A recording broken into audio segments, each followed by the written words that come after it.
আসসালামু আলাইকুম বন্ধুরা, আশা করি ভালো আছেন। মারুফ 786 চ্যানেলে আপনাদের স্বাগতম। আজকের বিশ্বনবী সাল্লাল্লাহু আলাইহি ওয়াসাল্লামের তায়েফের দাওয়াতি কাজের কিছু ঘটনা তুলে ধরা হয়েছে। শুরু করছি। মক্কায় দীর্ঘদিন দাওয়াত দেওয়ার পরেও যখন বিরোধিতা বেড়ে যায়, তখন প্রবক্তা বিশ্বনবী মুহাম্মদুর রাসূলুল্লাহ সাল্লাল্লাহু আলাইহি ওয়াসাল্লাম নতুন জায়গায় ইসলামের বার্তা পৌঁছানোর জন্য তাইফে যাওয়ার সিদ্ধান্ত নেয়। তার সাথে ছিল তার মুক্তদাস প্রিয় সাহাবী যায়েদ বিন হারিসা।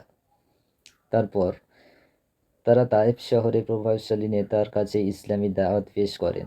কিন্তু তারা শুধু প্রত্যাখ্যানই করেননি, বরং শহরের বখাটে ছেলে ও শিশুদের দিয়ে নবীজির কষ্ট দেয়। বিশ্বনবী সাল্লাল্লাহু আলাইহি ওয়াসাল্লামকে পাথর নিক্ষেপ করা হয়, এতটাই আঘাত করা হয় যে তার শরীর রক্তাক্ত হয়ে যায়, এমনকি তার জুতো রক্ত ভরে গিয়েছিল। তিনি আশ্রয় নেন একটি বাগানে।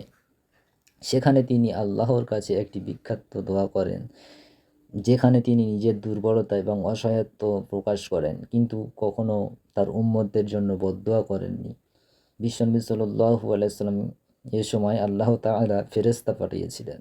বিশ্বনবী সাল্লাল্লাহু আলাইহি ওয়াসাল্লামকে জিজ্ঞাসা করেছিলেন, হে নবী, আপনি যদি বা হুকুম দেন, তাহলে তাইফের পাহাড়গুলি আমি চেপে এমন ধ্বংসাত্ম করে দেবো, ওই তাইফবাসীকে ধ্বংস করে দেবো। কিন্তু বিশ্বনবী সাল্লাল্লাহু আলাইহি ওয়াসাল্লাম বলেছিলেন, আমি আশা করি তাদের বংশ থেকে এমন মানুষ আসবে যারা এক আল্লাহর ইবাদত করবে।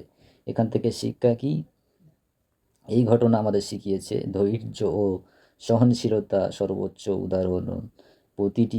প্রতিশোধ না নিয়ে ক্ষমা করা, কঠিন পরিস্থিতি আল্লাহর উপর ভরসা রাখা।